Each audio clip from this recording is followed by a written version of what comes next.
Today, we have an amazing opportunity to bring you all the guest that we have today. We have Dr. Renee Richards and Leslie Horton. This episode is special because it will celebrate the growing role of women in the outdoors, conservation, and hunting and fishing. Daye Renee and her good friend Leslie Horton share their journeys in this outdoor space together. They have experienced some challenges that they had to overcome, and now the outdoor space is shaping their lives. So this conversation is about mentorship, is about confidence, family values, and those things that we try to do, which is to inspire you, to inspire more people to experience hunting and the outdoors. So welcome Dr. Renee Richards and Leslie to our show. Thank you for having us. Thank you. We are excited to be here because we hunt too and we fish too. So Outstanding. That's outstanding. Outstanding. Glad to hear it. Glad to hear it. So just a little bit more about our guest today. So you have to bear with me because they both have an extensive bio. So I'm gonna begin with Dr. Renee Richards, who is a doctor of occupational therapy, an assistive technology specialist, educator, inventor, entrepreneur, ordained evangelist, author, conservation leader, and outdoor advocate whose life is guided by faith, service, and purpose. Her mission is to leave every person she encountered better than she found them by empowering others through healthcare, education, ministry, and mentorship. Now, that's just the beginning. That's just the beginning, folks. She is passionate about conservation. She serves as a hunt master for the Texas Youth Program and a Texas director for the Texas Conservation Achievement Network. That was a mouthful, y'all have to excuse me. Where she mentors youth, veterans, and first responders by promoting ethical hunting, wildlife conservation, and outdoor traditions. Wow. Dr. Ray encourages others to embrace God-given identity, faith, and purpose. She's also the creator and co-host of Bonded in Purpose Outdoors, a platform dedicated to hunting, fishing, conservation, faith, family, and strengthening relationships through the outdoors. Amen. Up for Amen. Dr.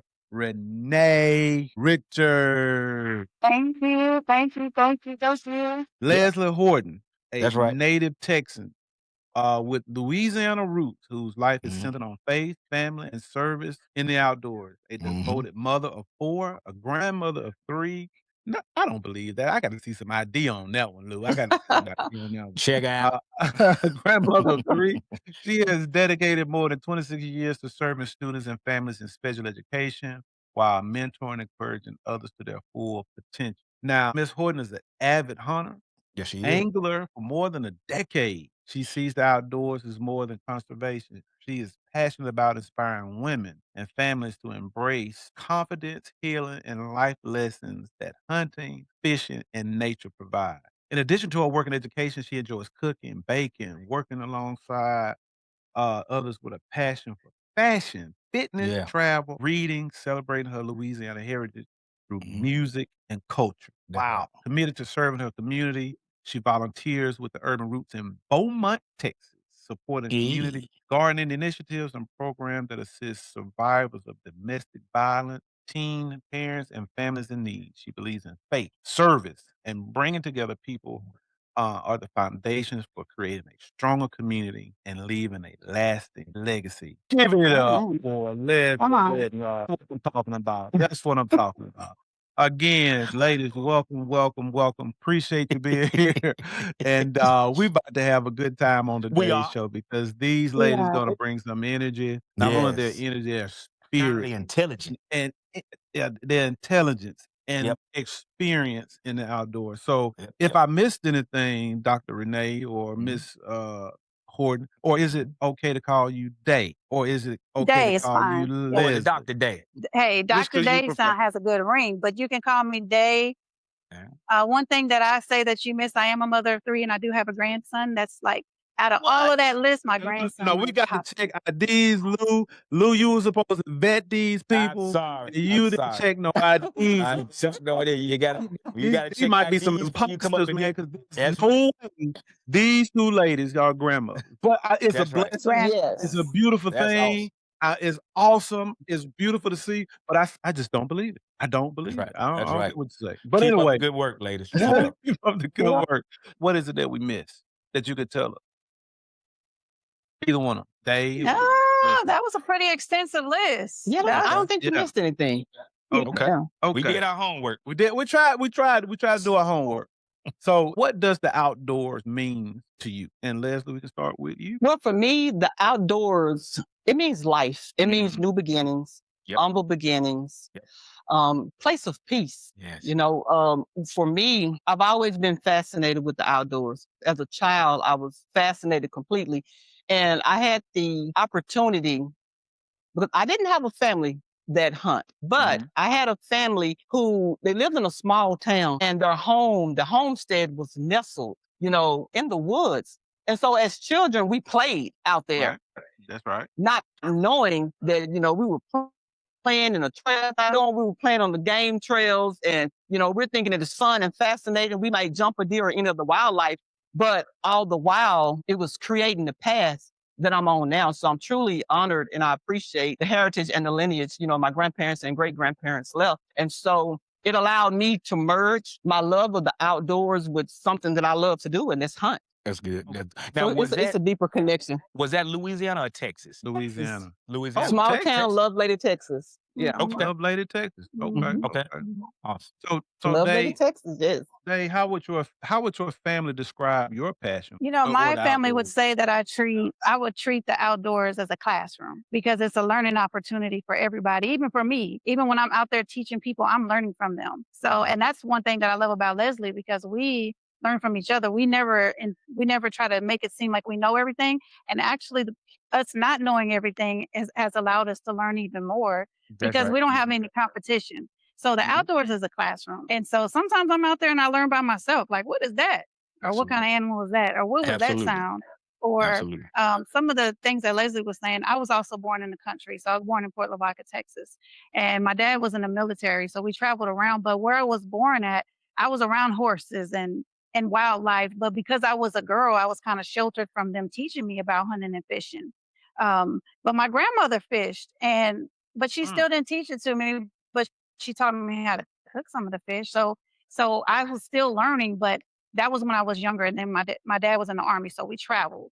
So I didn't get to Gotcha. really get into the outdoors until I became an adult. Okay. Oh wow. Yeah. That's That's good stuff. That's a wonderful story. Uh-huh. So both of you are very passionate about hunting, correct? Mhm. So what motivates the two of you to stay involved in the outdoor community? I mean, you know, given that For me, your it's learning background new says you've done things. so much Right. without, yeah. You say it's learning Yes. new things, Leslie? It's just, you know, learning new things. Yes, because the world is forever changing. And, you know, we have to be able to understand the importance and the significance of the outdoors and what it brings, because it brings about life. That's And, you know, we have to be able to study it, to protect it. So, Yeah, for me, I think it's more ministry. Everything I do is about ministry. Not to be so deep, but a lot of times people that don't go to church, they say that the woods is their church. And to see the Amen. woods wake up in the morning, to see the dew on the ground, Amen. to see the sun come up, you know, you get to There you be in go. your stand and see the wildlife wake up. Like this That's is right. what it's about, to step outside the city and have a fresh air, take in some fresh air and see, like, We this say is that all what the it's time. about. Yeah. Yep. I So, mean, that's a and that's wonderful the thing. motivation. That's Mhm. great, because I love what Leslie said about protecting it, because we have a responsibility. We have a as duty. That's right. we have a duty to Uh-huh. protect what God has created, and Yep. he right. put it there. He put it here for us, and it's our Mhm. responsibility. It's ability. And for that, we can learn from it, because we've said it before, Lou. The woods Mhm. is the greatest teacher. It's So a it's the greatest best teacher. classroom that you can That's learn right. Yep. a lot. A Absolutely. lot. Particularly when And it learn comes from your to mistakes. Right. learning from your mistakes. So, um, Yep. my next question, given that you guys poured so much into this outdoor space, how has it influenced your lifestyle? Has it changed? Les, I know you said You got in the outdoors about 10 years ago, about a decade, you've been going strong. So in that 10 years that you've been going strong in comparison to the previous year, what was the changes that you noticed? I think with me being in the outdoors, the biggest change that I saw was within myself. The outdoors allowed me to be still and to quieten myself, to quiet my thoughts and listen to nature. Oftentimes you can hear the whisper of the winds. And when you're able to navigate through that and to completely understand, you have a greater appreciation for the outdoors. So it helps me on a mental level and a reconnection level than anything. Yes, I love that answer. About you, I Daye? would agree. What about you, Daye? Yeah, I would definitely agree to that. And it gives you patience, but it allows you to understand yourself, because sometimes when you get into the world and you start making these So connections you do it, Daye. about sometimes we start losing our identity because Right. we start getting connected to people and we start seeing what they like. But being in the outdoors, it gives you the understanding of who you are, patience There with you go. yourself, time with yourself, time to understand and see what you like. And so it just confirms your identity about who you are. So Good. yeah, Good. I agree. Absolutely. And outdoors, you start from scratch. For me, you like everybody. You start from, no matter if you. Every day is a different day. Hunting, you start from zero when you go out there. You can plant the fields and do everything that you want to do right, but every day is a different day. Right? Nah, You nah. learn every day. The weather, all the Yes, conditions. You planted all this ground, and then the rain didn't come, and all your crops dry up. What are you going to do? So it's a learning process every time you go out there to the woods. My question for you all, and Daye, I'll start with you. If someone met you for the first time, what's one thing you would want them to know about you? One thing I want them to know is, As a hunter and as a outdoor. hunter, you're never going to know everything. That's- So I want them to know that I'm humble enough to say, I don't know everything, but I'm constantly trying to find out the answers. Even when I'm the teacher, I get out there, I'm like, let me get on and see what's going on the computer, because I need to know.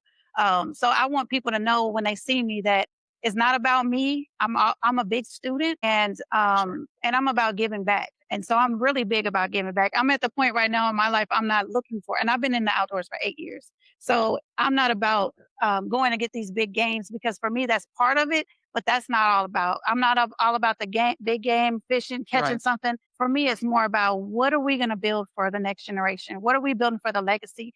And what are people going to say about you when you're gone? That's Those are the things that I'm chasing. that legacy, Absolutely. that Mhm. tradition. What about you, Leslie? Just to piggyback off of what she said, it's definitely about leaving a legacy, and it's about being a servant. We're here to serve others. Yeah. And once we're serving others, we're teaching skills, we're setting foundations. Like you said, leaving legacies because you always want to come out better than you came in. And if you're able to leave some with something with a beneficial skill, you're doing your service. And it's about being a servant. Right. Wow. And we always want to leave the woods Love and the that. water better than when we came back. Exactly. That's part of our Clean, conversation. So, clean up, Yes. clean up after yourselves when you're going out there. Pick up, pick the Mhm. trash up. Just don't throw some, your food, your containers out. The places that you're hunting in, whether Right. it's public or private land.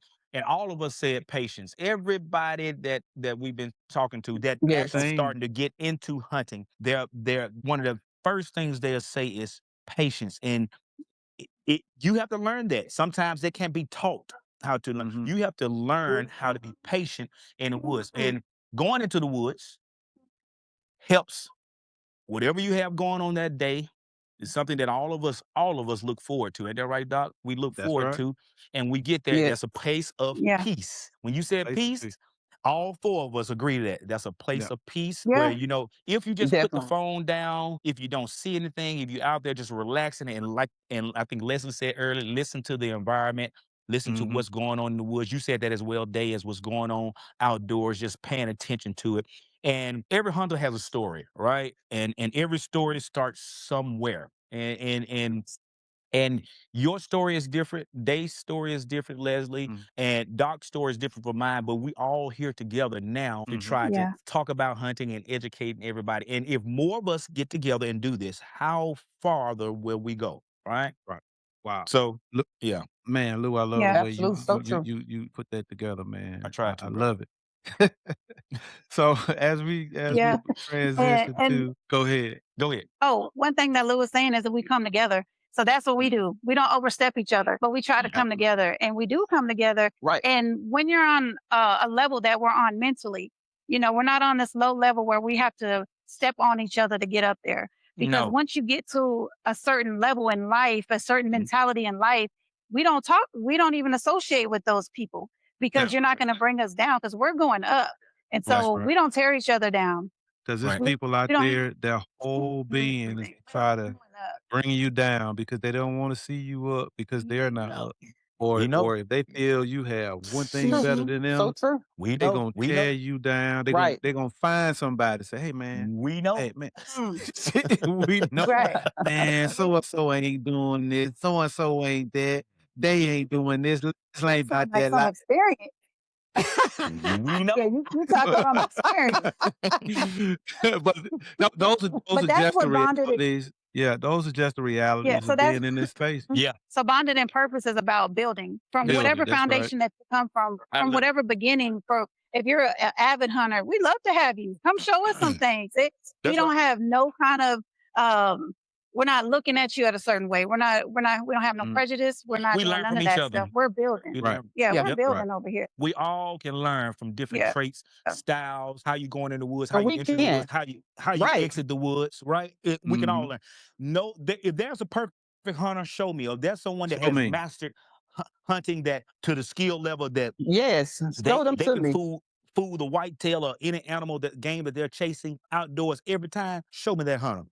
Other than that, I'm always be a steward and a learner of the great outdoors. Hey, I'm gonna end this segment like this. There's two things I've never seen. I've never seen Bigfoot, and I've never seen the perfect hunter. So with that, and I never seen the righteous forsaken. Come on. Hey, that's so, right. So the segue, Lou hit on a good point. Right. That's the good segue for this next discussion in terms of that's right. where we started or how do we get started. So, my question is who introduced you to hunting? I know we talked about background. I know you talked somewhat into how you all got started, but is there any one person particularly or any that family stands out member that stands out above any other that really, if you could look back, you know what? If it wasn't for so-and-so, I wouldn't be where I am today in terms of hunting. Probably as for me, I would say that my grandparents and my great grandparents unknowingly introduced me to hunting. Gotcha. Now, my grandmother, like we would fish all the time, like she said, earlier, we would always get out there. That was something that we did. We didn't have the fancy fishing poles. They would use a cane pole and some line. That's right. And would, my grandmama catching too. huge catfish. I don't know if they know about those cane poles. Yeah. We know about the cane pole. And that's what they were using. But unknowingly, they didn't even realize that they had opened a door. And it was a blessed opportunity because I'm able to hunt on family land, my own land, on private land. Awesome. And so that's a whole different blessing for me. So I accredit everything to them. Yeah. Grandparents, how old were you? Just like she's How old were you, Leslie, around that time when you realized what they were doing? As an adult, because in my younger years, we saw it as play. We're out there building forts and picking berries and doing this and loving on the animals and the wildlife. Yeah. And it turned into a deeper meaning. Okay. And so so that was the revelation for me. And I'm like, there was one of those wow moments, those aha moments. Aha moment. Daye, what about you? Yeah. So like she was saying, it's not just one person, her grandparents, right? So for my first person would be Arnold Matthews. He is from Dime Box, Texas, and he taught me and my son how to hog hunt. And so that was my very first experience. Yes. So he taught my son how to shoot. He taught me how to shoot. He taught us how to ride four-wheelers and just giving us that blessing to start. And so from there, Bub Jackson was probably the biggest inspiration that I had. To teach me about the outdoors. He was one of my biggest mentors. And then Keith Sullivan has picked up from there to teach me how to hunt and fish. So yeah, 3 great mentors that I would recommend. Yeah. Awesome. Yeah. Awesome. So what was I know you said you had those influences, but can you remember what your first hunt was like? Daye, I can start with you. What was your first? I know you mentioned about hog hunting. But what was that Yeah. first, that You know first what? hunt was You like? can, my very first hunt, I don't care what you got going on in life. You're not going to remember what you got going on when you walking in the woods by yourself till you're standing. Okay? You're Yeah. not thinking Yeah. about that, walking to the woods. That's right. Uh-huh. So that was a great experience because I got to experience that with my son. So he was there with me on my first hunt. And that's something that got me into the outdoors because my sons wanted to learn how to hunt. My daughter hunts as well, and my son-in-law. So they wanted to learn how to hunt. So I took him with me, and that's where it all began. So my first hunt, I will never forget. It was a great opportunity, but walking in the dark and having to be a mom. Now, this is before I was into hunting, but this is my first hunt. So I have to be a protector, but at the same time, I'm still learning. So I'm trying to protect my son at the same time, walking in the dark thinking, wait, what are we doing here? Like, why? But we made it through. Yeah. That's good. That was my very first experience that I remember, but we were able to harvest a deer. Oh, you did? I mean, a hog. Yes, we did harvest a hog and a raccoon. So yeah, we. A raccoon, they just out there shooting. Shoot. But that's wonderful, man.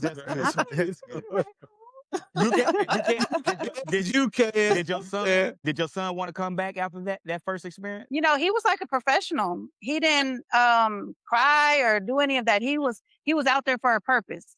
Okay. And he went out there, he harvested his first animal, and he acted like a professional. I was the one that was amazed. That's right. But he was like, I'm meant to do this. I'm supposed to be here. He was born for it. That's right. Yeah. No.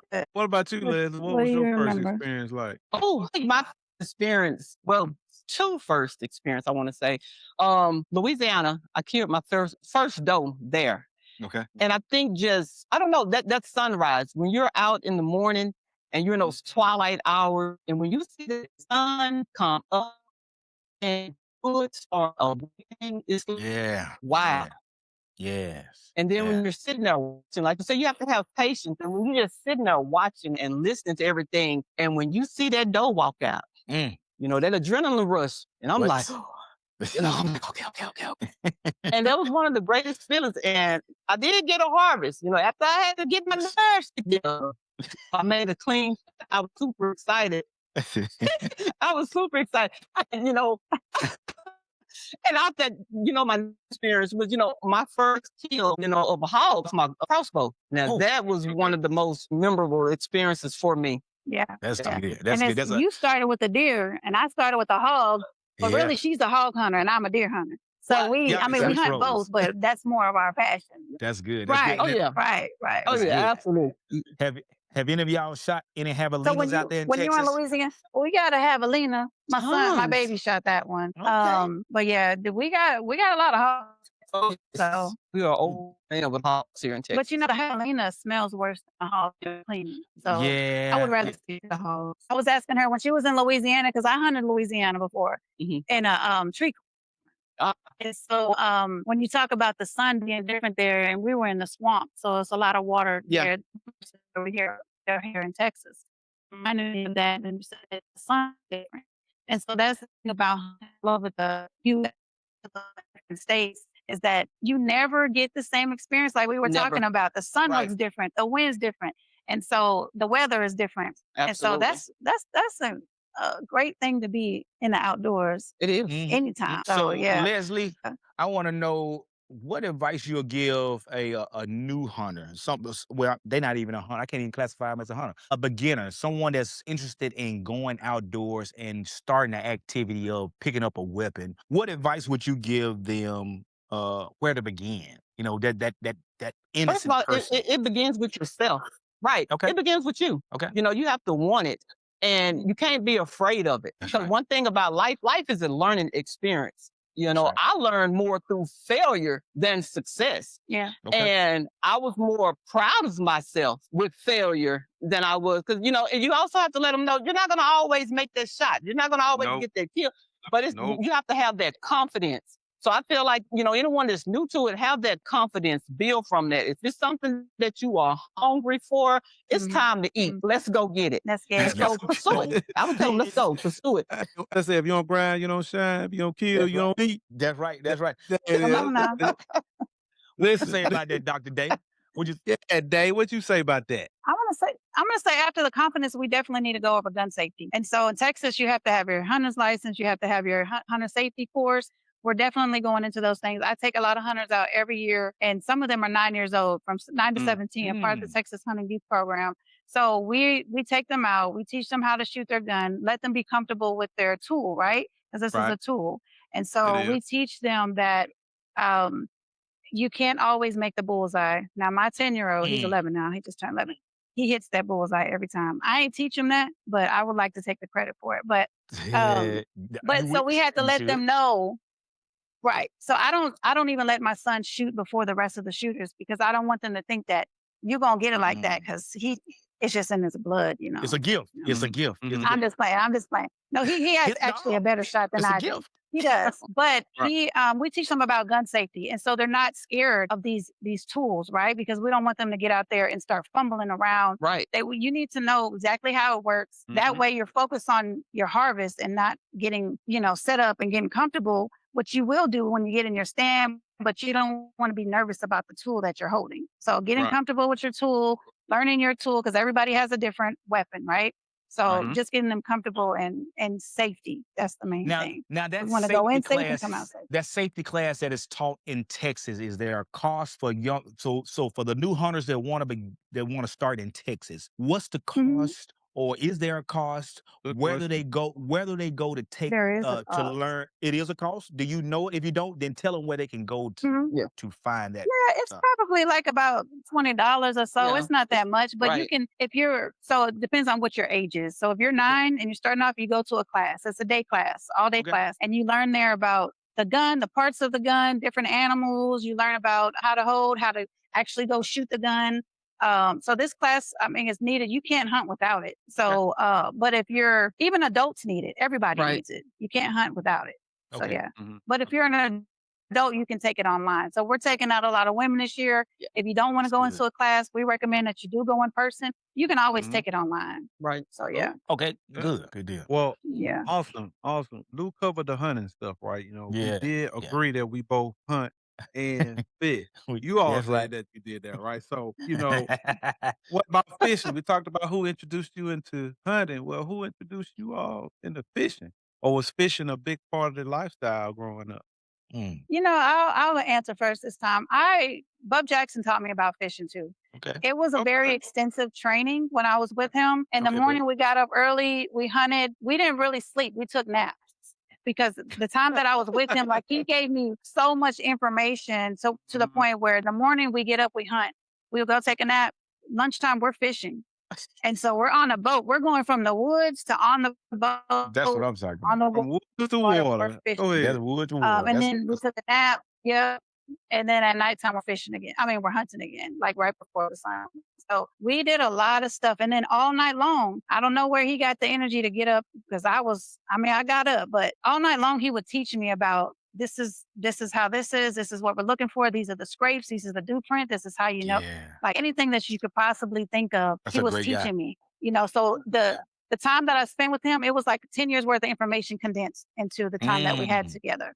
And so it was like something that you can't pay for this kind of stuff. Right. No. Right. So as he's giving back to us. You learned from an elite professional. You did.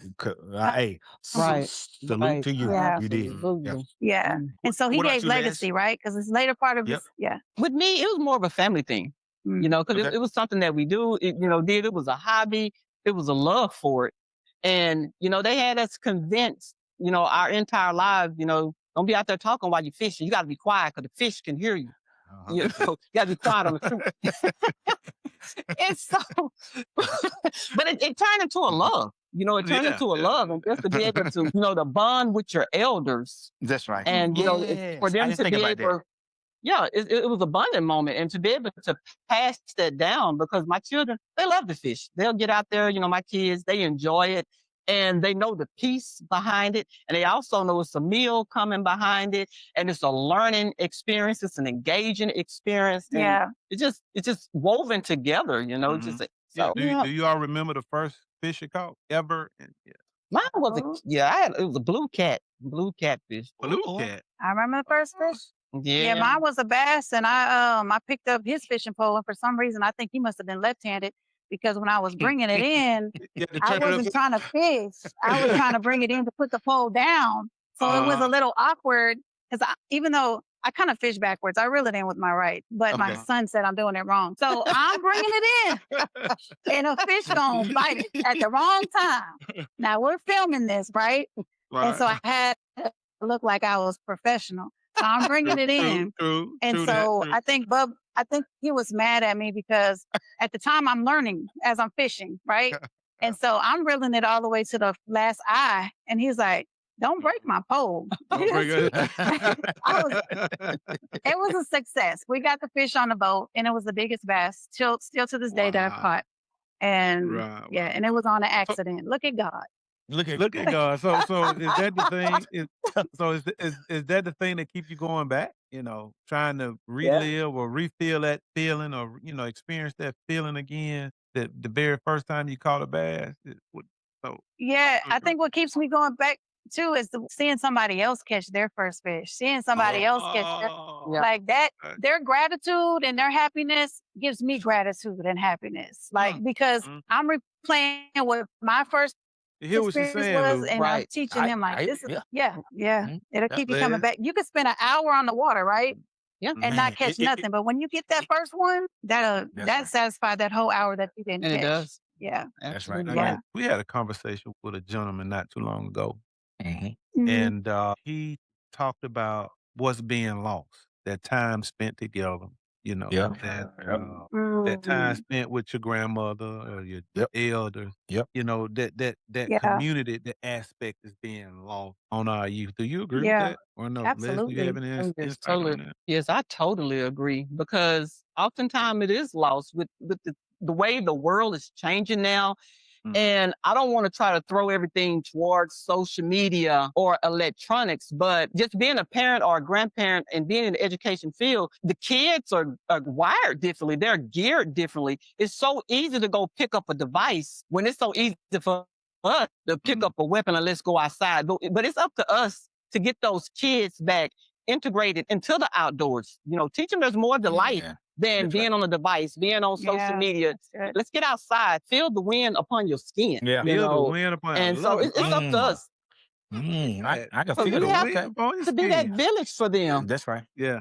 And that's that's another part of stewardship. We have to teach them. Because you'll be amazed at the kids who actually want to learn. And so it's up to us. We can be that village. I hear that passion, like I hear in Lou's voice a lot of times. That passion that you have for the outdoors, you Absolutely. can feel it. I can feel it. I can feel the love that you have. So for those who are curious or interested or maybe on the fence, particularly those young potential outdoorsmen, can you share with them your love that you have or what made you fall in love or kind of get them to see how you feel? Because I can feel it. Maybe I can feel it. What he's trying to say is paint up a picture for these young folks so they can understand what we're talking about. If they were to close their eyes, we got to paint a Picasso. That's right. Okay. Make a scene. Send one of those wonderful scenes that you've experienced. Whether like Doc love fishing, I learned from Doc. Doc. All right, we're gonna paint a picture for you. Thank you. Go ahead. You ready? I'm ready. All right, here we go. Right. So let's think about you're in your stand. It's the twilight hours, and you're just sitting there, and the sun is rising, and you see the fog that's lifting over that creek bed. You see the woodlands creatures, they're coming to life. Then all of a sudden, along that wood edge, along that wood line, come on now. You see these antlers, these massive antlers that's walking towards you. You see this majestic, beautiful creature that's coming towards you. It gives you chills. The anxiety is building. There it is. Can you see it? Can you see it? See it. I saw it. That's it right there in the back of the wall. There it is. Yeah. Gave him a chance to make it through the water. I think I done shot your deer already. I'm sorry. I didn't already shot him. He did. I'm sorry.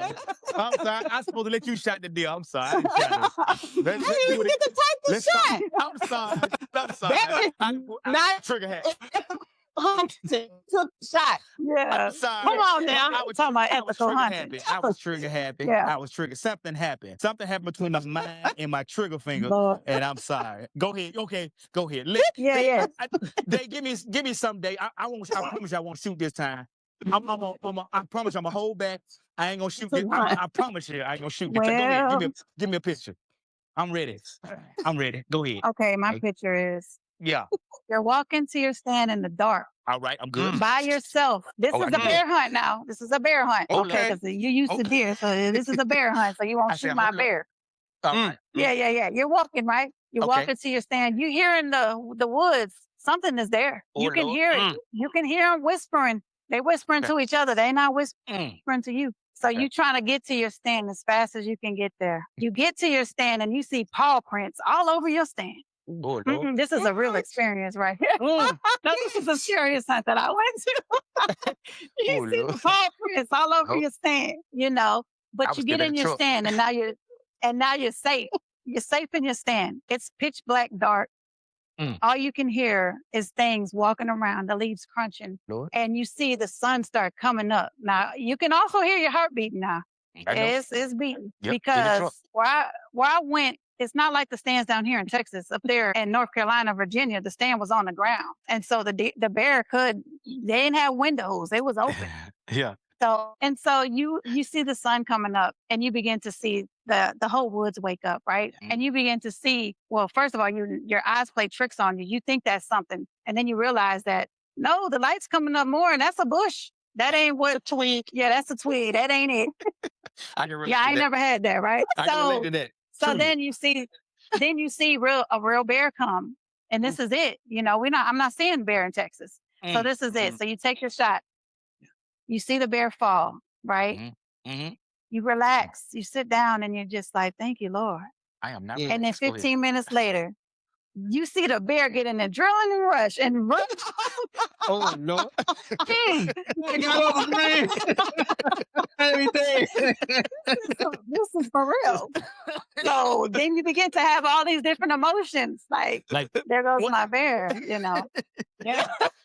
Oh, It didn't go too far. Don't worry. It didn't go too far. Yeah. But initially you're thinking like, where is it going to go? Yeah. But so I don't know if that was encouraging. Yeah. And folks, I'm trying to tie this one up. I'm gonna try to tie this one up. Listen, we all remember that first hunt. We know what it felt like.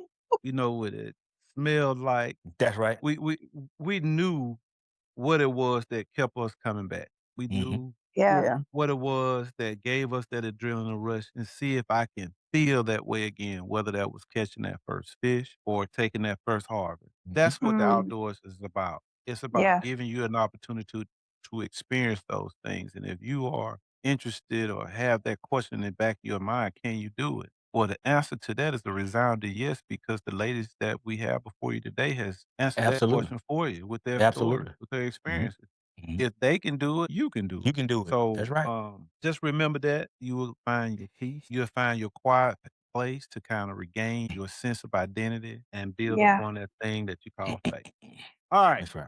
Challenges that there are challenges that we all face in life, whether that's at work, whether that's at home, whether that's in the hunting club or the fish camp. We all have those challenges. We all facing them. The ladies that we have with us face them as well. So have you all ever been underestimated or taken for granted in the hunting and fishing space? And if so, has that changed over time since the time you began to the time now?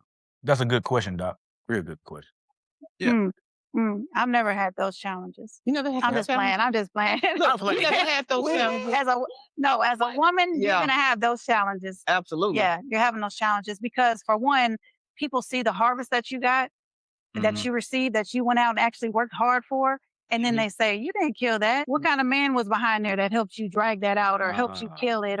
And so a lot of times they would always be in my inbox or scrutinizing me on social media to say, you didn't get that. You didn't really catch that fish. You didn't really. And so I think it's harder for women than it is for men because they can't believe it, And so I began to film all my hunts. And so that way you can see this is from start to finish. Yep.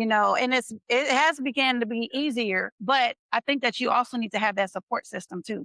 You can't just get out there and do it on your own. So I think that being able to bounce and show that I was with her, she was with me, this is what happened.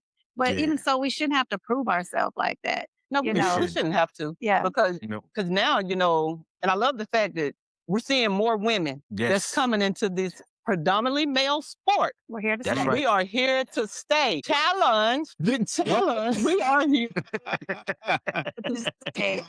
I'm just playing. Yeah. And that's kind of the challenge because, of course it's going to be biased, of course. Right. But, oftentimes you just got to take the bitter with the sweet. That's the challenge. Right. You challenge me. Hey, I'm always up for a good challenge. Right. Because, only thing we have to prove, we just have to prove it to ourselves. I don't have to prove anything to anyone. Nobody else. Nobody. We prove it to ourselves. We let our harvest speak for us. Come on now. There you go. Yeah. I had a conversation with you. I don't know if you remember this, but you talked about having to show your worth or your ability by having to pull a deer out. Yeah. You remember that? Tell us about that. Yeah, tell us about that. That's a good experience. Yeah. So those deer, they're not light. No, they're heavy. not. Yes. We work out.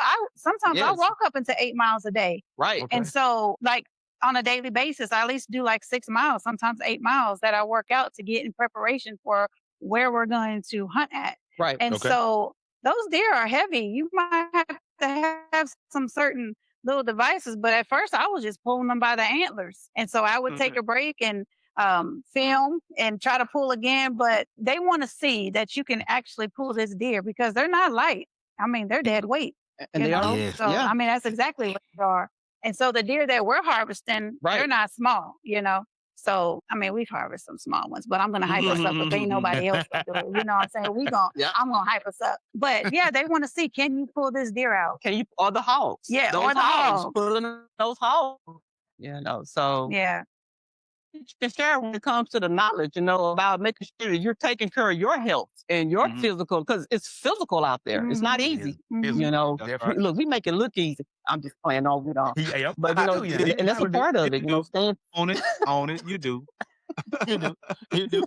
We don't own it. We own it. Yeah. We own it. But taking into account, your physical ability. You got to be able to climb. You got to be able to hike and, these trails and this different terrain. So. Yeah, you might have to hold your bathroom visit for about 10, 15 extra minutes. Because when that deer walk out, So what you fight or flight? What you gonna do? Right. What you gonna do? And you know what? And physical fitness. So do y'all think that by you being physically fit really helps you with the outdoors? Absolutely. If you think that you didn't prepare as y'all work out those 8 miles, 6 miles, Leslie, you working out training, what do you think the outcome will be if you killed a deer, maybe or a hog, maybe 200, 300 yards, not no straight drag through the woods to your car truck, up the hill? What you think will happen, Les? Well, if we're not physically fit and conditioned, we're gonna be sitting there looking like this, hoping somebody come through on a 4-wheeler to come help us get it up out of there. Well, first of all, you're probably not gonna get that harvest out until after dark, and some predator gonna come and take your harvest.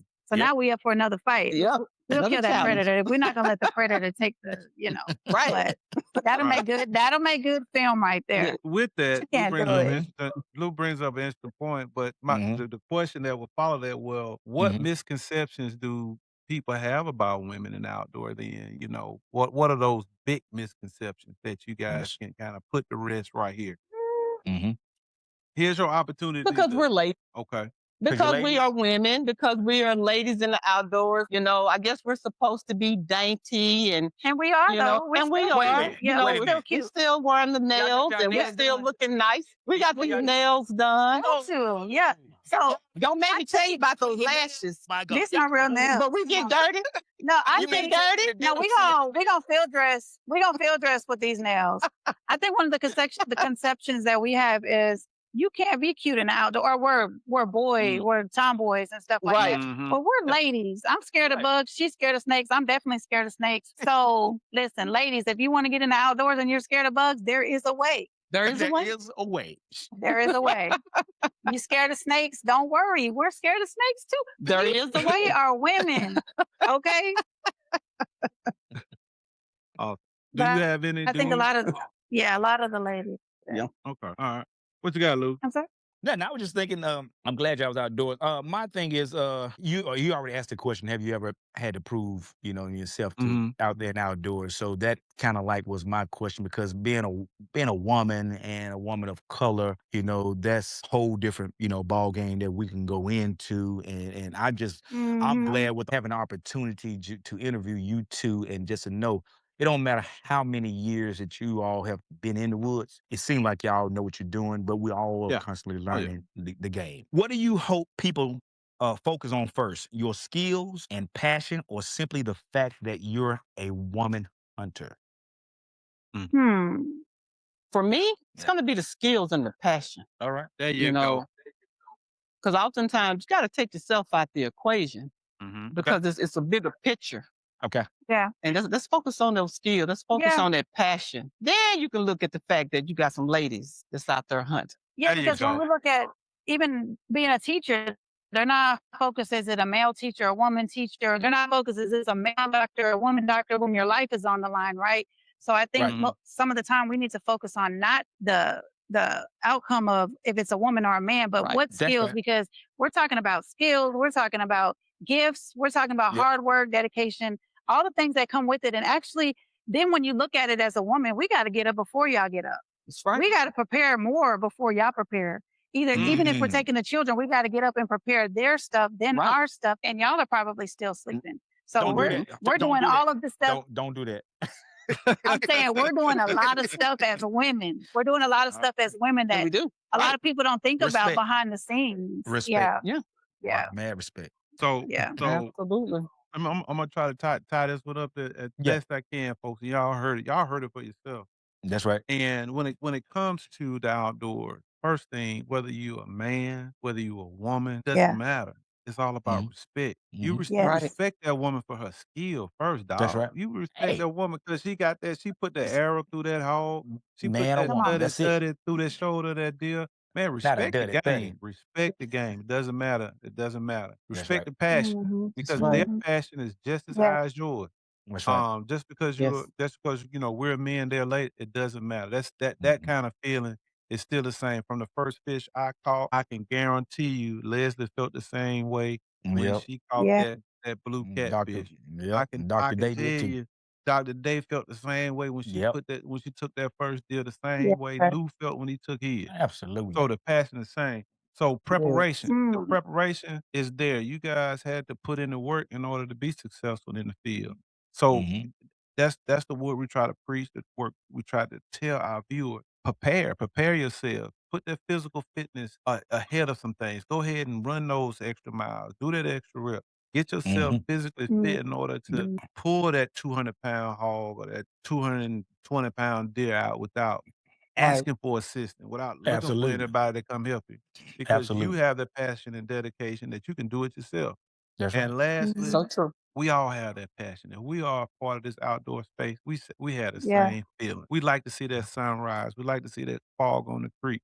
Because those are the things that give us purpose, that give us meaning. We feel it.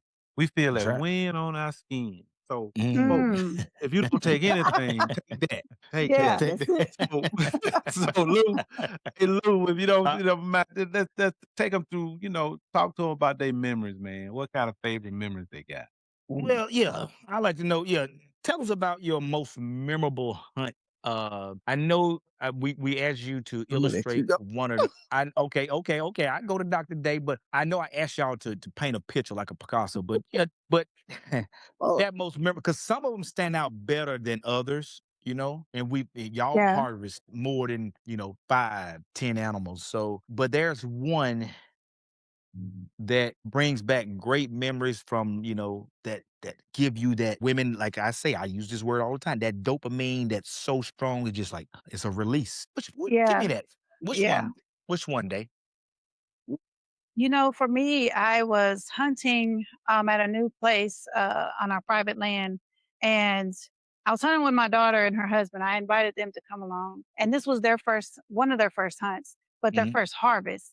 Mhm. And I seen the biggest deer that I've ever harvested. I got it I got it right here Yep. in my thread, Okay. right? So Uh-huh. I'm seeing the deer. They're excited. They're like, Mom, look at the deer. It's huge, And I Yeah. said, take my rifle. I put my crosshairs on the Mhm. deer. I'm Okay. like, then I stopped and I put my gun back on safety. It was already taken off safety. I mean, he was looking right. Come on.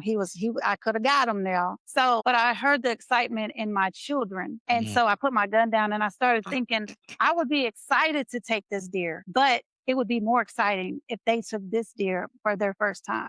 Respect. Wow. And That's so, respect. yeah. And Mm. so Yeah. I put my rifle down and I said, you know what, guys, this is where he lives. We know he's bedded here. He's going across the field now. He's going to come home tonight. I said, let's take some time and we're going to reset up. We're going to put a pop-up blind wherever y'all think that the pop-up blind should be. And I said, and I'm going to let one of y'all take the deer. And so this was the biggest deer still to this day, the biggest deer that we've harvested. Respect. So I stayed in my blind and I let them put their deer stand up. And I told them, this is where he was bedding down. This is where he used the bathroom. Look at the scrapes right here. These are his prints. It's going this way. So we're get it looking done. at, this is a teachable moment. And so they put their pop-up blind and I let them go by themselves. I thought my daughter was going to take it, but she said, I wanted my husband to take it. And so this is his first deer.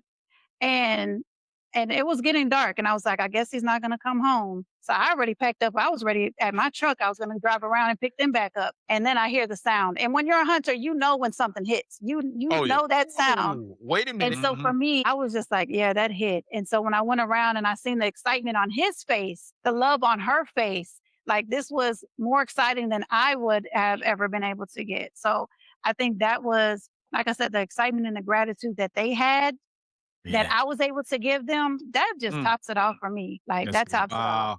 Yeah. Man, that's amazing. That's You amazing. you are selfless. That's all. Selfless. Yeah. We get more now, and I'm not saying I'm best. I'm pretty good, but I get more out of enjoyment of finding a deer and then putting someone on it and they harvest, not mess it up, but they harvest that deer. Yes. Right. I don't know what. I guess it's because my hunt is preparation, setting up, preparing, execute, Yeah. but don't have to harvest. Then I put someone there. They don't know all the stuff that we You did. did to Dave. get in Mhm. To it. get there, Leslie, they don't know all the stuff that you did to get to this point. In They just position. Right. know Absolutely. their experience, their first time experience was a great experience. Experience. But we Yes. spoil them. That's like spoiling a child, Dr. Day. That's like spoiling a child because now they think every time you go to the wood at nighttime, Mhm. right before the truck crank up, I'm supposed to harvest a deer. That's Deer, not how it works. Right. But Right. for us, we know the preparation. What about for you, Leslie? Oh, well, for me, I Most have a memorable? couple. I think the most memorable for me was my first hog off of my bow. Because, I would hear people in my ear telling me, oh, you can't kill no hog off no bow. You can't harvest no hog off Yeah. no bow. Yeah. And I had to prove them wrong. And that was one of the most memorable. I had to prove them wrong. And I There you go. I didn't mind. It was the wrong. motivation of But- saying you can't do it. That's right. Yeah. It was That's that the moment. It was dream. that moment because I like to tell me what I can't do. Mhm. And then, I prove the possible. A lot of people say prove the impossible. I'm going to prove the possible. I'm There going to you show go. you that it can be done. But one of my most memorable was a miss. People talk about, Okay, the now. hits, I had a miss one time. It was kind of because I find humor in a lot of things. And so I was ready, set, go, beautiful though, ready, Okay. set, go. And so I ended up shooting over her. Okay. And she looked at me like, girl, you missed. Let me get a little closer so you can take this side of this. She was to me. And then it hurt so much. I said, you got it. I had to laugh at myself. That she was over there eating. You missed. She moving to you. I said, you got it. I'm good. Hey, let me help you out right quick. Let me help you out right quick. That's right. Let me help you out. Girl, you got to put your glasses on or something Yeah. because you missed. And she followed the Wow, that's shot. She funny. was like, but Would- yeah. But your biggest, Dr. Daye, your biggest deer. Do you have Not the it, one you passed up. Not the one I you not killed the one a you passed passed. up. 10 The biggest deer you. Yeah, I killed a 10-pointer, but that wasn't really my biggest deer. My 8-pointer was the body on that one was way Yeah. bigger than the 10-pointer. So yeah, I got it on the wall over there, but that was my biggest deer. Nothing. I Les? haven't been a 20-pointer yet. Oh, 10-pointer. Yeah. 10-pointer. It was 10. Yeah. Uh-huh. And which would you say, Les, your most emotional? And the one that make that little teardrop. Teet, teet, teet. The little my What's your my first harvest. your first harvest? My first harvest. And reason why I say that, before my mom passed in 2023, I'm sorry, she was like my biggest fan. You know, Okay. she didn't hunt, but she loved the fact that I did. She'll be Okay. the one, you'll be in your stand and your phone is ringing. And you'll be like, I can't talk. I can't talk. Did you get anything back? Did you get it? You know, if I got a harvest or not, she was always happy. You know, and it always bring me back, you know, Okay. to my first harvest. And I think about her. That's why I always dedicate my season every year to my mom. That's because number one fan. Yeah. Yeah. Most emotional harvest, Dr. Daye? I'm going to say my most emotional harvest was when I got my first turkey, because right before Bub passed, he was taking me turkey hunting. Yeah. And Okay. so he passed away on a fishing trip. And when I got the call, it was, you know, devastating, but I got to harvest my first turkey the same place he harvested his last turkey. And so just being able to have my first turkey, he's not there, but I just know he was there in spirit. Absolutely. And to stand on top of that hill and take the same pose that he took at his last turkey, like that tops it all. I saved that that was my photo. most emotional. I got that Yes. photo saved with him taking on top of the hill. I do. Oh, I sure do. yes. Yep. Yep. Go ahead, Doc. Amazing. What you gonna say, Doc? I was just saying, you know, just to hear that, You hear it. that experience, you can really tell the passion and the emotion in that, because having to know you shared the same space with someone that was your mentor. Yeah. And Yeah. now looking forward, you know, this the last time you're gonna have that, you know. Yeah. Man, you almost Yeah. It is touching. So Yeah. that's a good one. I appreciate that sharing. well, Sharing Oh, that. yeah. yeah, relationships Absolutely. are built and memories are created. Hunting seasons come and go, but the memories shall last forever. And you should cherish every moment and memory that you have in the woods. That's right. And That's Yeah. those were good emotional harvests. And I'm glad everyone, because you know, whether you started last year or 8 years or 10 years ago, you had some great moments, and you're going to continue. Both of you are going to continue to have wonderful moments in the woods. What would you say, Les, was your closest encounter of any animal that you harvest or ran into while you're going into the woods? Ooh, mine would be a bobcat. Uh-oh. Yeah, that bobcat. And I'm Yeah, like, folks, they exist. Those are my house cats. From Texas to Alabama to Georgia, they do. yeah. So I'm like, it's either gonna be you, or it's gonna be me, and it's not gonna be me. Yeah, those bobcats are, you know, they're tricky because, you know, when you're climbing, that's why I always look up before I go up, They could be because you know electric. you never know what's up there. So Right. yeah. Dr. Daye? I'm going to say on a hog hunt. I mean, we're stalking, we're looking for hogs, and then to open up the trees and the hogs are looking for you. They coming back going your way. That's why I say, like, Keith Sullivan is somebody that I trust my kids with. I would go hunting with, because he literally stopped a hog like 5 feet from us, you know, in the tracks. But that was pretty a scary encounter, because when you have a sounder of hogs, Right. and you think that you're the ones on top, and then they coming after you, you know. Right. Yeah. So also, well, you know, those were the hunts. So which do you prefer? Do you all prefer lakes or ponds or rivers? I mean, in terms of fishing. I mean, I prefer that river bottom. that's like get them cats. That's like get them blue cat, them China catfish. Yeah.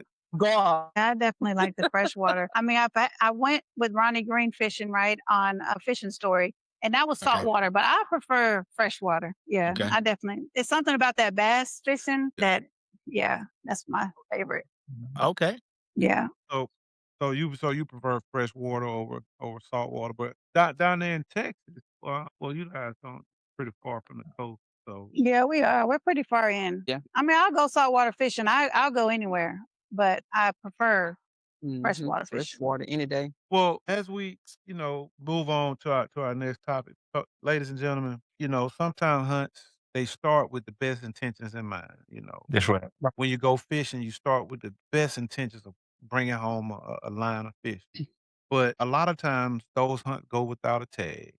Sometimes a lot of those fishing trips go without anything in the bucket. It's funny how every angler has a place that, they can go back to, whether that's a river, whether that's a pond, whether there's a lake, or that they have a favorite tree stand or favorite shooting house. Whatever those things are, that helps with this whole idea that we're trying to get you guys to see in terms of our passion, our commitment, our determination, our preparation into the outdoors. So let's look beyond the hunt now and talk about what has the outdoor spaces that you've been in, what it has taught you, what kind of lessons that you can glean from those and pass on to the next generation. Dr. Dane, we can start with you.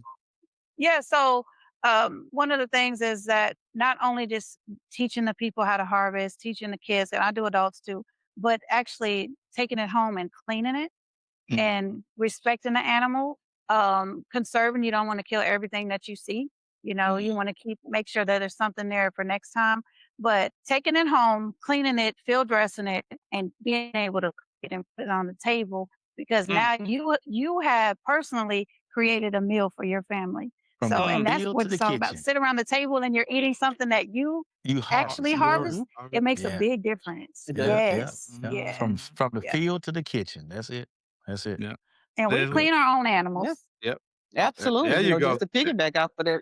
Yeah, from the field to the table. That's one of the greatest feelings. But it also teaches you about you. It teaches you how to reevaluate yourself. Okay. Because you have that time to just sit there and be like, because there's a lesson.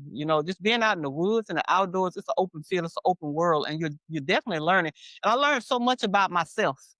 Just sitting in those quiet spaces. And I learned that, every action doesn't require reaction. I learned how to quiet myself. I learned how to quiet my mind, my inner thoughts, to where I would be able to be a better servant to others. Okay. So it's a mindset thing. It's definitely deeper. Yeah. Wow. I mean, I take a lot of what I do from my day to day into the outdoors in terms of, that leadership aspect or that transformational and that servant leadership that you spoke about, Leslie, early on, in the show. Because being a servant leader is one that lives to serve for the betterment of the others. But that Yeah. transformational part is there to inspire and to motivate. So what we're here to doing is trying to serve by inspiring. And if you can inspire some folks through your discipline, through your leadership, and your confidence, it just radiates over the both of you. What would you share? Or how would you, share that with those listeners today who need to hear that from you? Yeah, it's definitely about being an inspiration, because you want to inspire others, because you never know what a person, so many people are battling silent battles that they don't even speak of. And just a simple hello. And that's why it's so important to be kind. It's important to be kind, to use kind words. Even when you're out in the fields, when you're out there hunting, it's about respect. You have to respect the land. You have to respect those animals. And it's all woven together like an intricate quilt, like a beautiful quilt. It all goes together. Humankind, mankind, the animals, the wildlife. And when we bring that, and if I can inspire you just by showing you a different skill, or you teaching me a different skill, or we're learning from each other. I don't ever want to be the person in the room that know everything, because I'm in the wrong room. Yeah. I want to be able for you to teach me. I learned something from you. Each one teach one. Damn. And so that's what motivates me to keep pushing, to keep going, because you may have some ladies out there, who may see this podcast and be like, you know what? I want to be just like them. Or you may have some young ladies who do not have that encouragement, or they don't have that get up, and we can inspire them to get out there, go for it. Because oftentimes your biggest hindrance is yourself. You have to get out of the way of yourself. Absolutely. That's Get right. out of the way of yourself and go for it. Come Be on now. inspired. Inspired to inspire. Come on That's now. it. Inspired to Come on now. inspire. That's Come on, good. Dee. You Come on, might have to Dr. use Daye. that. Inspired to inspire. There it is. You know, everybody that I come across, I try to leave them in a better position. Whether it's if I see you at the store and this is our only encounter with each other, I want it to be, because you, like Leslie said, you never know what they're going through or to, right? And so God will put somebody in your path because He's trusted you to speak something into this person that may be wanting to hear from God or maybe wanting to get an inspiration, right? And so I always say that we can no longer wait for a solution. We must be the solution, or the solution may not come. And so I'm always trying to figure out a way that I can help and bless other people as people bless me. And so just like she was saying, like, we are here to inspire and protect, right? Because we're protecting each other and we're protecting each other from the outside world. You know, our downfalls, we're protecting each other. We're not sitting over here throwing out our flaws about each other because we're lifting each other. I'm fixing her crown, you know, because we're queens. And so that's what queens do. And so we cannot be in the presence of peasants, but we will teach them that this is the way that we flow, you know, because sometimes that they've been in the mindset. Their environment has taught them that. And in our environment, we're teaching you that over here it's quality, you know, over here we're grandmothers. Yes. Okay. We don't have time to, we are inspiring. We are building for the next generation. We are. I mean, we have the power to rewrite the narrative, and that's what we're doing. We're rewriting the narrative. You can't tell us how to write our story. And people don't tell us broken crayons still color, right? Right. And we're telling each other that this might be your chapter, but it's up to you. You have an eraser. They forgot to tell us that you have an eraser. You can change it just by changing your mindset. That's it. So it's just that simple. Wow. But I'm not on here. Folks, I hope y'all listening. I hope y'all listening. I hope they giving y'all they getting Some some nuggets. platinum nuggets, man. Not gold nuggets, platinum nuggets. Platinum. Because what they're saying, this space in the outdoors has changed. It can change you. It can make you a better person. It can uplift. And we as a community of outdoors, men and women, we hold that responsibility. All together. Not only of protecting ourselves, our mental, our capacity to love, but we also have to protect everything beyond us as well. That's right. Through our discipline, through our confidence, and then through our faith. And I know that you all are followers of faith, and I know that you believe this. God gives us purpose. God gives all of purpose, and we have to manifest that through our actions. And and we have now the platform and the vehicle to be that lightning rod to those that are going through something, those that are having troubles, those that are lost. We have an opportunity to regain them and bring them back and save them. So with that, your words has really been inspirational. They have really been heartwarming. I must tell you. For me. Thank you. Thank you for what you Really appreciate it. shared. Hunting is about much more than harvesting an animal, folks. I mean, I hope you got that in this last segment. Yeah. It's bigger than that. Yep. It's much bigger than that. And we sometimes miss that point because we get caught up in the things that we can see, like the size of a deer, whether you missed or didn't miss. But with those the things you can't see is somebody that's going through something that just need a push, that need a helping hand, that needs somebody to just pull them out of the darkness. So the best way that I know, and this is not a ministry, folks, I'm not preaching, so don't get it understood, but this is the vehicle that you all can use It's Sunday. to help. Come on now. You know, hunting and fishing, regardless of what it has, a way of bringing people together. Yeah, And that's if you take away anything, take away that. Now, conservation and stewardship. We all talked about having that responsibility, protection, and things. You know, why is it important? Why is it important, Dr. Daye? Starting with you. Well, it's important because we need to respect the outdoors, for one, and for two, we don't want to consume and take away from the outdoors more than we can even handle, right? So if you're out there killing 5, 6 deer, and you're only consuming one deer a year, you're wasting that meat, right? So we want to, you're saying that you want to develop bigger and better deer, but if you're killing everything, you're not going to develop the bigger and better deer. We have to have a respect for them as they respect us, and we have to continue to let them grow and see what it's going to be next year. Because if you take an environment and you're killing off everything in that environment, now they're beginning to be extinct in that environment. And we don't want to do that, because then the next generation,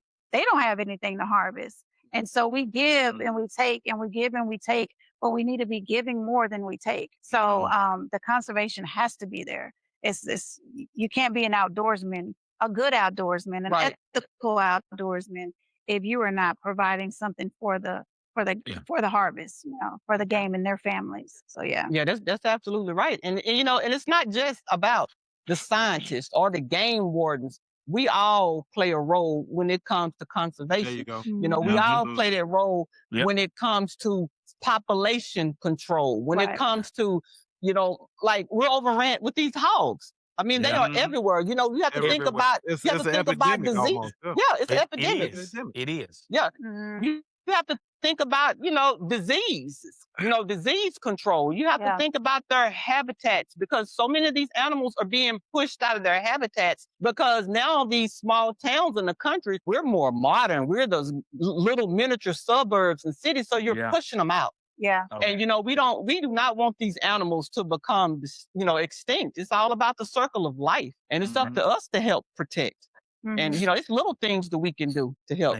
And that hog is, like you said, Doc, you said like an epidemic. It is, because Texas, I know they overwhelmed, but Alabama, so that's what Louisiana, Mississippi, and Alabama. So that's from Texas, we know. And I know they're in Georgia. So they are everywhere. And they're multiplying. They tearing up farmland, people property, gardens. I mean, everything. They rooting up everything.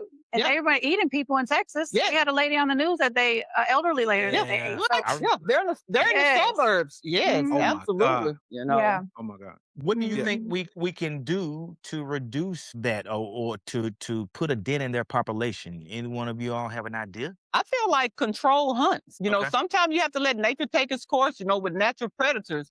But, I feel like same way they do control burns, control hunts. Start trapping them.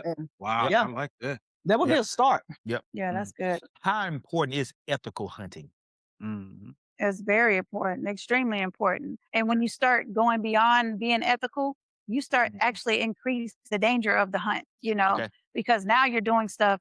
Now you're hiding stuff. Now you're increasing the chances of somebody getting injured or hurt. Or that's right. You don't want to go and be unethical, because at the end of the day, we're talking about morals here. We're talking about respect for each other and ourselves. And so ethically, is that something that you really want to sleep with at night? We got to. It just comes back to that word respect. Like, you have to respect the laws. You have to respect everything that's put in place to keep our environment safe and to keep us safe. And once you go beyond that, now you're going into that gray area that is hard to come back from. Leslie, what does it mean for you, Leslie, of being a steward of the land? Well, for me, it's taking care of the land. Even if you see litter or trash, things that can damage the environment. I know a couple of seasons, it's been so dry over here, to where I didn't mind bringing water in. We had food plots that was planted. We're not going to give up. We just got to find other ways. And that's part of it. And just taking care of what God has given you. You have to take care of the land. You take care of the land and keep the land healthy. The land is going to keep these animals healthy. That's right. And so we have to do our part. I hope these folks is listening to these women, man. That's right. I hope these men are paying attention. They speaking mad. They speaking mad knowledge. Hey, they can run circles around some of these dudes, man. They better pay attention. I hope they listening. I hope they listening. They saying things that I'm amazed, because I'm like, these are two ladies here, not just, they girly girls, but they also woods women. They are woods women. You don't let the fingernails fool y'all. They get them, you know what I'm saying? They get them done and they still shoot guns. That's what they do. You feel me? Listen, waiting on our skin, we get it done and still we get it done. You feel me? So hey, he's a comedian. He's a comedian. I'm being serious, man. I know.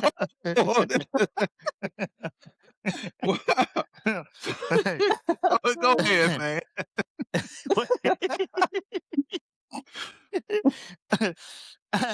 Hey, Oh gosh. how important is it to experienced hunters to mentor the next generation? Yeah, it's a must. You have to do it because if you don't do it, now you're building a dying breed Yeah. of the hunters. So you have Mhm. to do it because that is legacy that we continue to That's it. talk about. And I'm really big on taking people and just sharing my ideas. But Okay. if you don't do that, even in our professions, right? We're Mhm. teaching even in our profession as teachers, as educators, as occupational therapists. It's an ongoing thing. You have to do that. And you don't want that legacy to die because it's such a great life in the outdoors that Mhm. needs to continue. So if you're not teaching, what are we doing? What are we really doing? Right. What are we really doing? Right. Yeah. Yeah. Right. And I like that she mentioned about the education piece in the classroom because I had a student, you'll be amazed of the conversations or the kids that are shy who will not open up because they feel like they're going to say the wrong thing. Once Okay. they find out that they have something in common with you, Yeah. and especially hunting, you Yeah. open up a total different world for Yeah. these Mhm. kids. Mm-hmm. You know, it's a conversation starter because they were like, "You hunt? What? You don't look like you hunt." And You then when don't look like you I hunt. go through and I give it to them, we'll turn the whole lesson around. You know, the next 30 minutes we're going to be having hunting one-on-one. This is what we're doing. Yeah. And, you know, it's about experiences. Give them that experience. And it's up to us to do it. That's Yeah. right. Exactly. What? So, like, you're talking about your careers Mhm. and the students and Mhm. having that bridge Yeah. to communicate or to relate that allow that opportunity for learning to take place. What about those that are around you? What can those non-hunters Mm. do to help with this conservation effort and the protection of wildlife? Or, being a support system for you as you encourage and motivate these young hunters. Yeah, so I think that being in the outdoors doesn't necessarily mean that you're the one going out there harvesting something. You can support in many different ways by telling and educating those around you about what we do, how we do it, and making those connections, monetary um, support, and just supporting sponsors or Right. there's a lot of different things. Go plant something. Mm. Go build birdhouses. Right. Put stuff up in your environment that's going to encourage more wildlife to come in. So it's Okay. not just about going out and getting the fish, going out and hunting. It's so much deeper than that. It's Mhm. about really giving back to the environment by doing those things. I mean, you can definitely use that in the classroom. You know, you have your Okay. kids Mm. who are into science. Yeah. Okay, teach them how to build a windmill and Come tell on. them why it's Right. important to have these windmills and what they Yeah. supply and what they Yeah. do. Or you have these All right kids that now. are excellent in English. Okay, I need you to write this article up. Tell them the importance of Yeah. conservation. There's so many levels to it to where you Yeah. can pull it all in and it's going to come together. Man, Mhm. Wow. Mhm. which I know which one would you say is easiest to try to introduce someone into the outdoors? Would it be hunting or fishing? Excellent. I'm gonna definitely say fishing. I think that especially for women, they feel like I don't want to take a life, but I'm like that fish is still you still taking the fish Still life, living. right? Just take But it. I think it's more acceptable into the fact Okay. that we eat a lot of fish naturally when we go to restaurants. You don't see like a lot of deer on the menu. Right. Right. So Venison. I think it's fish. I think Right. it's fishing as well. Yeah. Okay. Yeah, because oftentimes you don't know how people really feel about weapons. Some people are afraid of weapons Yes. and right. handling weapons. And, you know, Mhm. That's you have right. to look at the safety side of it. And so it'd probably be easier to introduce fishing. Yeah. Okay. Okay. Okay. Listening to these responses, folks, you took away what I took from it. Mm-hmm. These young ladies are not only professional in their respective field, they are or have become professional hunters in terms of understanding the importance of conservation, the Yeah. impact of, animal control through Yep. control hunt. I love that idea as a way to fight this feral hog epidemic that a lot of our southern states are experiencing. That's right. And looking at the understanding what is ethical and what's not. These responses are indicators that you're dealing with highly elite woods women that can provide you all the tools that you need in order to be successful. And with that, you have to understand hunters are among some of the most avid Strongest. supporters of wildlife and seeing things grow and the conservation of what it is that we do. So whether that's hunting, fishing, or whatever, these women have shown that they have the Abilities. integrity, Yes. ability to be advocates as we are in this Right. outdoor space. That's right. So as we transition to looking at mentorship in terms of how hunting has strengthened families, and we already heard some of the conversation how Dr. Day has taken her sons with her hunting Yep. and shared in those experiences about letting the son or the daughter harvest the deer. Yeah. That's good family relationships. And we talked about how they take people out on hunt and fishing for the first time, that mentorship. So my question is, we've asked what advice would you give hunters, but Right. the better question is, what roles do you think that we can do, whether that's Dr. Day or Leslie, what roles that we can do to increase our efforts as hunters in this conservation effort? You know what I would tell communities, 'cause, I know a lot of gardeners as well. Start growing. Give back to the land. Start feeding the land. Start planting seeds. Because we're seeds. We're planted. Yeah. We're not buried. No. We're planted. And we have to be able to, increase the food plots. Give them more, food options and choices and, conserve the land, conserve the water. We're Right. experiencing water crisis. That's right. Conserve water. You can teach, that's something as simple as at home when you're brushing your teeth, turn the water off while you're brushing your teeth. Yeah. Don't just let the water but it's a lot we can do in the community, picking up litter, trash, polluting the environment. Okay. For the community, I would tell them that don't put your fears on your family. So a lot of the parents I hear say, my kids really want to get into the outdoors, but I'm fearful of what will happen, or I'm fearful to be outside. I'm fearful to be in the woods, but you're limiting them because some of the desired outcomes that you want them in their are in their discipline. This is discipline because they're going to have discipline to sit still. They're going to have to be disciplined. They're going to have to be disciplined to give back. So I would say, kind of bring back your fears a little bit and allow the children to experience a safe environment because we're going to do everything safely. We're not going to come out here and just be shooting. So we're going to teach them along the way.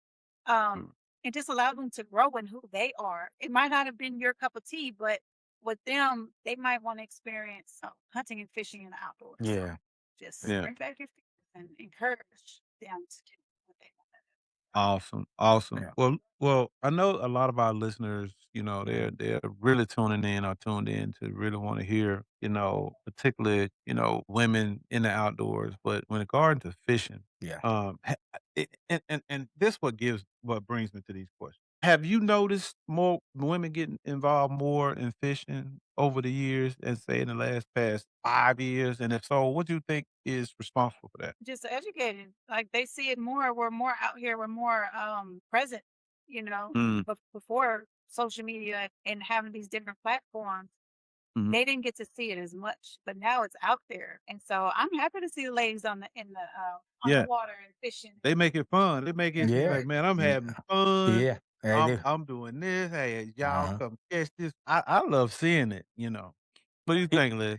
Yeah, that's when it's Leslie. Yeah, that's because and it's relatable. Now you have something that's relatable because now it's like, oh, we're out there. If you can We have, do this. if We're if taking one of it. y'all can have, if you could take Leslie or a day, one person hunting or fishing, that's never been outside, who would it be? A parent, one of my students. Okay. I would take out because so many are disadvantaged. Okay. And a lot of the parents don't even communicate with their kids. Yeah. Sometimes we're those role models. Well, oftentimes, not sometimes, we're those role models. We're that hug. We're that, and allow them to experience something that they've never experienced before. Okay. That would bring me a lot of joy, a lot of gratitude. What about For you, me, it Dr. would Day? be this guy Oh, who is he has stiff man syndrome. And he's late 30s, maybe early 30s. And he's always telling me that he wants to go out hunting and fishing. And so for me, it would be the excitement would be to see him harvest his first deer or Yeah. to see him to bring in the fish, you know. But Yeah. he would need some support, you know, Support, yeah, Yeah. accommodations, yeah. Mhm. be able to hold a gun up. He's not going to be able to. Where's the ramp for him to get on the boat? You know, so but Gotcha. that would just and Gotcha. he's always asking me to this very. That's who I would take out. That's awesome. That's good. Mhm. Yeah. Awesome. That's great. Now, there's a reason I asked that question, and here's the backstory. Mhm. Our community should showcase, our efforts, our abilities, and things of that Mhm. nature. Mhm. To where, sometimes it get questioned whether we are really putting forth the effort to be advocates for our community. So when I asked the question regarding fishing, I want to be clear. Man, I'm so excited to see these women out here doing this thing called Me fishing, too. man. Me too. And whether I wouldn't care if, you are doing the big or you just enjoying that Yeah. lake outdoors with the L- kids. That's right. It's the fact that you are showing the rest of the ladies, pick up a rod. Come That's on right. out here and try this. Throw a Uh, po throw a lure out there and see what you catch. She was at the end of that line, That's and I right. guarantee you, your confidence will grow, your perseverance, your awareness, all these things, get an uptick in its growth and development and growth as a person. So Yeah. I want to thank you guys for planting those seeds. We talked about planting seeds and what the community can do in planting seeds. So what you all have done here is planting those seeds in the minds of those that are thinking about it, who now are going to Bass Pro Academy or the local tackle and bait store, and Mm, they done grabbed that rod and now they finna go fishing. That's right. So what would you tell them? What would you tell them would be the first lure that you say, "Hey, all right, and if you're gonna do this, what would be the Mhm. first lure you tell them to try?" Definitely tell them to not start with the bait caster, because that Okay. can be frustrating. And Yeah. or I would say go with live bait. I would say go with live bait. Live bait. Yeah, Oop, Okay. I think we get Live Okay. bait now, Li they don't wanna touch them worms now. No, They want crickets, them to touch them worms. crickets and they don't want them, We beetles have now. They don't we wanna have touch leak. that Definitely live bait. live bait. Okay. Okay. Oh yeah. Alright, folks, the tradition that we have, in the outdoors is I use a bait caster, as Dr. Day said. I like spinner baits. I like Okay. buzz baits. I like worms. I like Mhm. crankbaits, the real worms, the real live bait as well. Yeah. But those things are just part of the tradition that we know that comes with fishing. Just like I love a carbon bow with a mechanical broadhead, 70 pounds or Yeah. 30-06. I like a walnut stock. I like a Yeah. Christmas tree type of reticle when I look through a scope. I like it Mhm. illuminated. I like a Mhm. climber. I don't like these saddles. These are the traditions that we know that are part of the outdoor space when it terms of hunting and fishing, but it's our job, it's Lou's job, it's your job to now pass those traditions on to the next generation. Because we talk about, passing it on because if not, it's gonna die. And I think you all have said that earlier. I got a note that you all said this and I want to bring that back up because it is so important that we continue this thing called hunting and fishing because if not, Absolutely. where will we be? Because Where would we in the last 2 episodes, we always ask people about the future of hunting Mhm. and the future of fishing.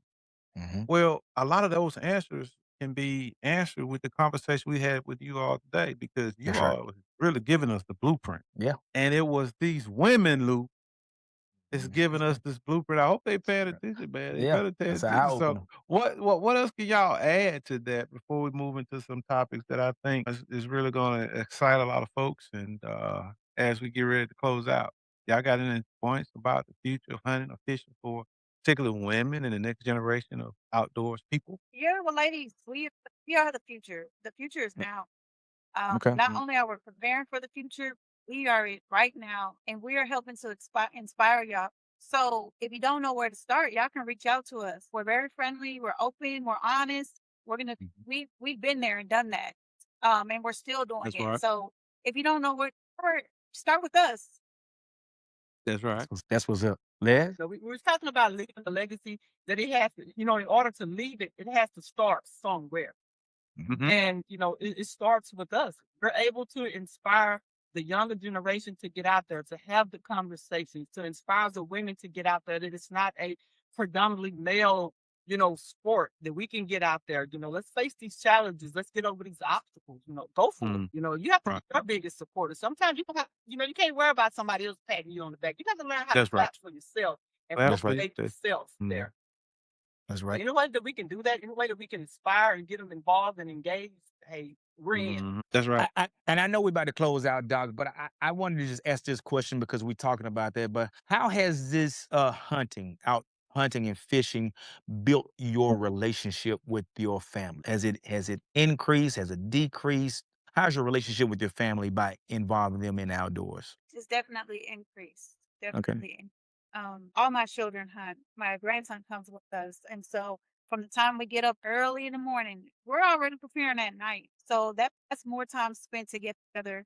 That's more purpose that we're teaching our children. That's less Okay. time in front of the TV, less time in front of the video games. Yeah. And they're actually learning skills, but not just Yeah. skills for the outdoors, skills for life. That's You right. get to sit down, get to know your kids. Because a lot of times we don't know our kids because they're stuck in their room, or now we get to see what their fears are, what their happiness brings them, and we get to learn who they are. We get to There you Absolutely. go. sit down and have a conversation, especially with teenagers. These Yeah. days, it's hard to have a conversation Right. with teenagers. That's right. But especially my 10-year-old, he is the one that's taking most of the fish off the hook. He's the one that's Okay. doing most of the field dressing. So it's giving him the confidence. When I take him out with other teenagers, they're always coming to my son, "Can you take this fish off the hook?" And he's like, "Let me show you how to do it." And so you're building confidence with your family. You're Okay. building memories. You're building stories. These are things that's going to continue to last with them forever. These are discussions that you're going to have at the dinner table. Because, for me, the outdoors is personal for me. The outdoors saved my life. Okay. It That's saved deep. my life. Mm. And it made me to become a better woman, a better Mm. mother, a better friend, a better listener. Yeah. But you got to be quiet. Yeah. You have to You be do. quiet. And so it changed my life in so many ways. And that I know that it's beneficial for my kids and my grandkids, because my grandkids, they love being outside. And I will not take that from them. If anything, I'm encouraging it. So it's definitely about perspective and how you look at it and what you're getting from it and how you, be able to project that onto others. Wow. Gotcha. That's Folks, awesome. listen, the traditions we have today that we pass on become tomorrow memory. So get out there and start. So ladies, if you don't mind, could you share with us real quickly what's your Mhm. favorite hunting setup? Do you prefer gun or bow? No, mine is the bow. Okay. Okay. For me.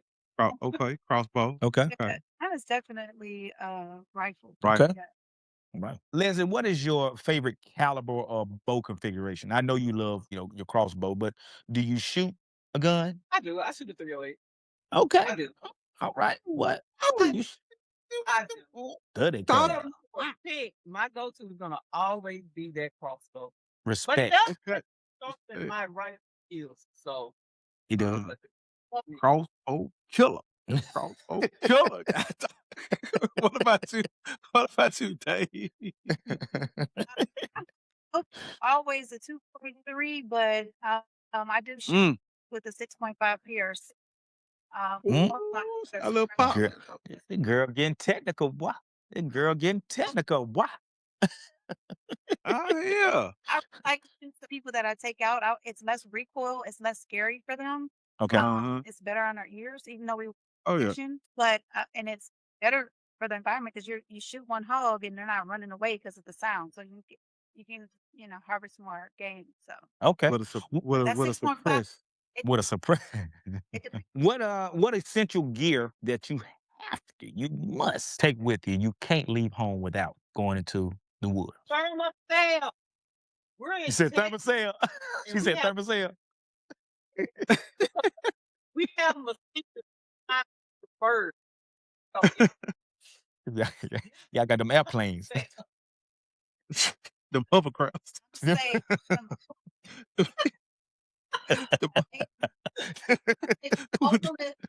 Got them flying missiles. They be coming in like, Yeah. like God dog.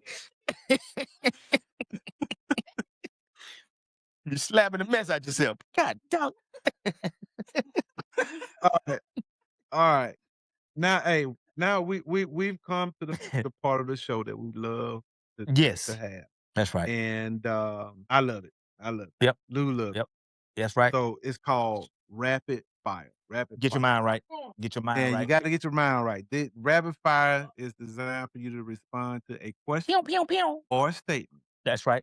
without hesitation. That's Whatever right. the first thing comes to your mind is what comes out. That's right. And you'll get penalized for if you take too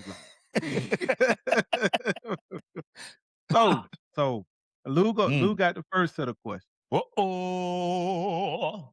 And I'm gonna have the second set of questions. Y'all, okay? Y'all ready? Are y'all ready? Are y'all ladies with the great nails? Are y'all ready? All right, take it away, Lou. All right. Favorite season. But don't you all speak at once. Don't you all speak at once. Let me try this once again. I said once again, y'all ready for rapid fire? Both of you all have to speak. Don't worry about trying to speak before the other one. You say the first thing that come to your mind. See this, you know what this, let me tell you what this rapid fire does for you. What rapid fire does for you is it makes you respond quickly. It makes you react to a reaction, okay? So in the woods, fishing, you know, when you get that bobble, that tug, you want to jerk it real fast, but you gotta be ready, all right? Deer come across the shooting lane. You don't have to think. You gotta react quick, right? Put that crosshairs on them. What you gonna do? You better react. You gotta pull that trigger. You gotta pull that trigger. Don't hesitate. Now we finished. Don't hesitate. All right. Start it over. All right. That's right. All right. Respond. Here we go. Don't worry about who going first. If you say it at the same time, fine. Just say it. Ready. Y'all ready? All right. And I ain't finna give you the same question. Lou, there may be a slight drag in the response time. So give them, because I see when we say something, it take a minute for them to respond. So it may be a little delay. We're going to blame it on the video. Yeah, we'll blame it on the video. We'll blame it on. Okay. All right. Morning or evening hunt? Morning. Favorite season? Yeah. Bow or rifle? Right. Both. Tree stand or ground blind? Tree stand. Favorite game animal? Deer. Favorite state to hunt? Texas. Hot coffee or hot chocolate? Coffee. Tea. Oh, this is tea. That's wasn't even a choice, but okay. Dream hunt? Argentina. Ooh. I ain't ready to get. Biggest hunting superstition?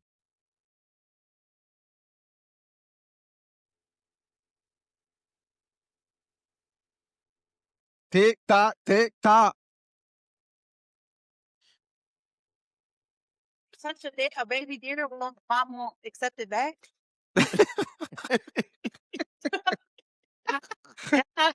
That's not true. Once you put your scent on it, people say the mom won't back. That's not true. I've heard that before. All right. And final for me, you ready? Is favorite outdoor meal? Deer roast. Yeah. Mm. That was mine. That was mine. Deer roast. Deer roast. And we can. Okay.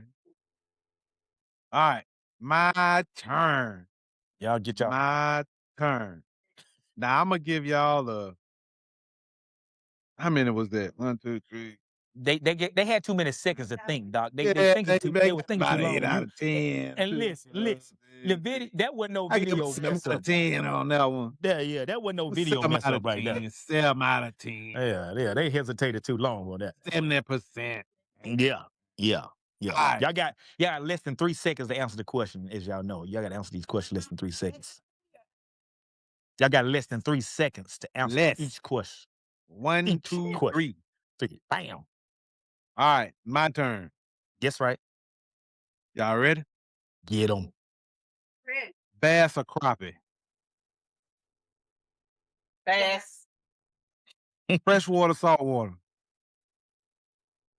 fresh, Water. Boat or bank fishing?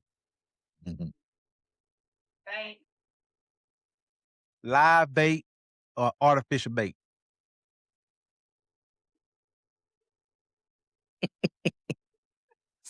Sunrise or sunset? Spinning reel, bait caster? Can't be one of the one of those. You know what I'm saying? Want to be complicated. Can we just ask you a Catfish or trout? Go ahead. Go ahead, Doc. Catfish or trout? cat, The pond or lake? Lake. Fried fish or grilled fish? Real blackened with some season on. there it is. Got that.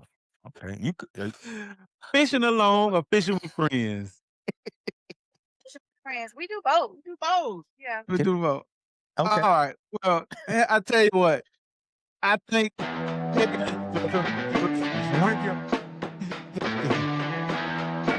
Y'all get a couple of fingers. we'll give y'all passing on that one. We'll give y'all passing on that one. Add some more to it. All right, ladies, gentlemen. Here's where we talk about reflection and talk about Yes. everything that we talked about, but it centers around an essential topic that Lou and I has really made a kind of a cornerstone of what we talk about on our podcast, which is mental health. That's Because in right. our community, a lot of our people have a lot of experiences that may not go well. We That's right. termed it crashing out sometimes, Yeah. and crashing out can take on a lot of different behaviors, whether that's an outburst or domestic violence or some type of harm to another person. We look to see if hunting or fishing or being in the outdoor can be a remedy of some sort to try to counteract or curb some of these experiences that our community is experiencing. And we understand that society has a lot of pressures, a lot of unreasonable expectations that people try to obtain, and when they fail, they have no escape. Right. So the questions that we have, and Lou, you can jump in at any time. Mhm. How does hunting and fishing, how has it helped your mental health? And this question is to the both of you. Yeah. Definitely gave me peace. Okay. Big goals. Yeah, mental health is really high. A lot of people don't take it seriously, but we definitely take it seriously. But for me, it's given me peace, even with the group 10 can and taking out veterans and first responders who have those mental illness as well. Children that come from domestic violence. We both see a lot of this stuff. It's just it gives us happiness, joy, those things we're trying to increase in our life. And yeah, You know, and as for me, and this is the reason why I love to hunt in the mornings, Okay. because when you see that sun, and I'm not trying to preach, but I'm just speaking from my standpoint. You Preach. know that God has given you another opportunity to get it right. Amen. He has given you another day. And those words tell a story. If you learn how to listen and listen, but then that therapy is in those woods, that healing is in the outdoors, that medicine is Yes. right there. You're surrounded. Right. But That's it. you have to learn how to quiet yourself and your mindset to be able to allow nature and the outdoors to speak to you. As women, That's my therapy. that's Mm. that's our therapy. awesome. Yeah, that's our therapy. Women of color, mental health, and Doc and I, we've talked to so many men, right? You two are the first women that we've had on here, and talking about how do you transition those girly girls that that need that breakthrough to need that getaway, but they scared of the bugs. How do you tell them it's okay? How do you get them to the outdoors, that mental release that they need? Get them to see how you see it, Liz. Yeah. That Yeah. picture. I mean, So- that's the transition that I want to hear from you all. Right. Go. That's a good One one. Lou. thing they need to think that it's okay to not be okay. Because as a woman of color, oftentimes we have to be quiet. You know, they try to shut us down. They try to suppress us. We don't have a voice. Come on now. But we rewrote the narrative. We do have a voice. We are enough. We are important. We are loved. We are beautiful. You know, it doesn't matter what no one else says. It's a mindset. You can't allow that to overtake your mind. You write your own story. That's right. You already know who the author, the finisher is. Now There you put go. that pen in and let them know it's okay to not be okay. You're not going to have the answers, but don't stay silent. Find your tribe. That's Find right. someone that's going to love on you, that's going to support you, that's going to help you through your journey. We're all That's right. on a journey. That's right. You know, a journey of what, 1,000 steps. You got to take that first step. Started with one step. There you go. That's right. That's right. There you go. I know you all talked about some things that you go ahead, Daye. I'm sorry. I didn't mean to interrupt. Go ahead. Well, I Mhm. may even try to add to that because that was Go good, ahead. right? Yeah. We listening. Okay. Yeah, we listening. No, I said I don't have anything to add. And Oh. okay. Oh, Yeah. okay. Okay. That So, Yeah. I mean, we've all experienced stressful times. I mean, like I heard you, Leslie, and I heard you, Dr. Daye, when you said that you know, how hunting and fishing has made you a better person because we all go through trying times. There are some stresses that I know that you have experienced that I, as a man, do not experience. Because you said it, Dr. Day, your preparation and the time it takes for you to get prepared outweighs what we do as men have to get prepared because you have additional responsibilities That's right. that many men take for granted, like Yep. getting the kids ready, Getting the kids ready. Preparing getting the food. home prepared, Mhm. preparing the food, doing those things in and around the home that sometimes, we have a Take for granted. tendency to take for granted. So Mhm. how does hunting and help you get through those stressful times in life when you feel like the world is on your shoulders? You don't have anywhere to turn. You don't have any help or, nobody understands the struggle that you're going through. How has this space and outdoors has helped you through that? Well, I think it's in the name, bonded in purpose, because when you feel Mhm. nobody's there, you find somebody that's there. And so to gain that support, the outdoors has brought us together, but we go further into it about life situations, about that friendship, uh, about those bonds. And so we're bonded in purpose. And so you're Mhm. not there by yourself. We're here to help and support you. And it starts with each other. Just Yeah. don't try to the thing on your own because you don't have to. Yeah. We're here to help you. Good. Good. That's awesome. That's all. I enjoy to hear that coming from you two. Bonding in purpose. Y'all Yes. are on a mission. I know y'all doing great things. And both of y'all coming together, building a relationship, seem like two dominant queens, but able to work together in an environment and understand. And y'all said, like, listening from each other, learning from each other. So y'all are going to do very well. Mhm. I appreciate the information. Any last questions? What would you say to someone that's curious about hunting but hesitating on trying? Right. But I would first find out, what are you hesitant about? Yeah. Let's try to resolve this issue first. Because you may have someone that's afraid of heights. So you definitely don't want to sit up, up in the tree stand. You have to figure out what fits you, what makes you comfortable, and let's build from there. You have to have a foundation, and we build Okay. from there. Foundation and support. A lot of the children on the girls that are 9 years old, I hear them say, I don't know if I could do it. And I tell them, you know what? We're going to do it together. You're going to be there in the stand. I'm going to be there in the stand. Your parents going to be there in the stand. If you get to if you get the opportunity to have a deer in front of you and you don't want to shoot, at least Yeah. you make the first step by going out there and seeing how it's like. Yeah. Never Yeah. pressure them to actually pull the trigger. But I let them know that let's just go do it. And most of the time they pull the trigger and they're happy about it. And they gain the love for the outdoors. But the first step is to show them that we made it to the stand. It wasn't scary. We checked for bugs. We got the bugs out. And you made that harvest and you could do it because we did it together. So And I think my last question would be, what has hunting or the outdoors given you that everything else has not? I know that's, Yeah. For me, the hunting in the outdoors has given me my wind back. It has given me my life back. It has given me a new perspective, and it made me a better person all the way around. Okay. So you have no choice but to sit with yourself. That's right. That's right. That's right. Sit with yourself. That connection with that higher power, and I'm able to hear him clearly. Because whatever's troubling me, I leave it in the field. Me too. There Me you too. go. Me too. Me too. It's my Mm. relief. Those-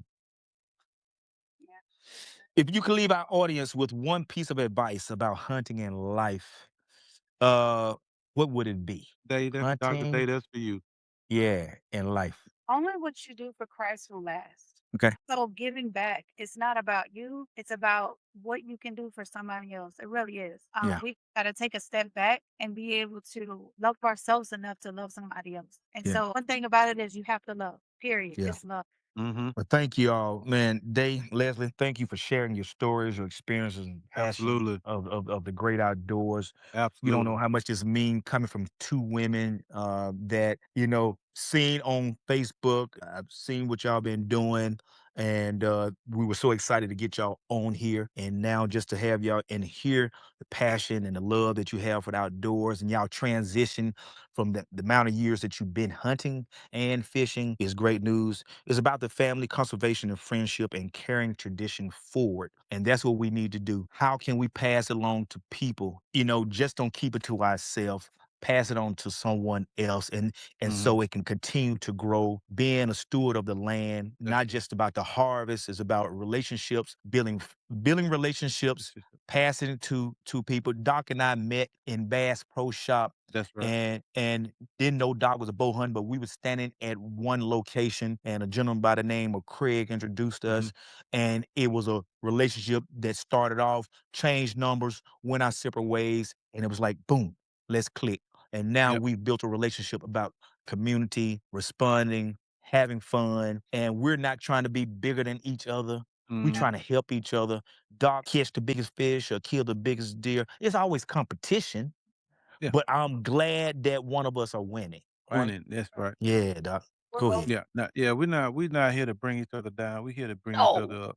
And we trying to bring the community with us. Of That's course right. it's gonna That's be right. those that's not gonna want to come, but that's all right. We're gonna pray for them too. Amen. We really appreciate everything that you're doing to encourage more people to experience the outdoors and That's to right. be a mentor to the Yeah. next generation of Yeah. outdoors, not only men but women as well. That's And right. let's say just a generation of hunters. Let's get away That's from right. this. This is a generation of Generational hunters. hunters. Yeah. Yeah. When you're standing on the bank or sitting on the boat, watching the sun rise over the water before making your cast or before you sit in that stand to take shot or take aim at that deer, Yep. what goes through the mind of you as an outdoorsman or as a hunter? For me, I think that people need to understand it invites you to reflect on that gratitude. Lee said it earlier. It gives you that opportunity to reflect on and see Yeah. what God has done for not only you, but those that are around you, how he has Yes. brought you from a mighty long way. Because I told my good brother Michael Waddell, me growing up, I was poor. I mean, we Oh. put the P.O. in poor. I'm saying we was broke like that. I'm not trying to be funny, but I'm for Yeah. real. Yeah. But He's serious. Yeah. I thank my mama. My mama was a praying woman. And she Yeah. tell us all the time, man, God has brought you from a mighty long way. And I see that more so now in my older age than I have before. Yep. It Me gives too. you a time to think about family, about peace, about faith, and that deeper reason that we love the outdoors, the connection, and making memorable and meaningful close efforts in the conservation of the thing that we love to do. So with that, to everyone that is watching, let's thank these two that coming on. They is wonderful. They did an outstanding job. Amazing Y'all job. It is a listening. Men, especially, I hope y'all listen because I guarantee these two right here will run circles around y'all. I promise you, they'll run circles around you. So thank y'all for watching. And remember, do what your mama told you. Yes. Go outside. Go hunt. Go fish. We hunt too. We fish too. Peace. That's right.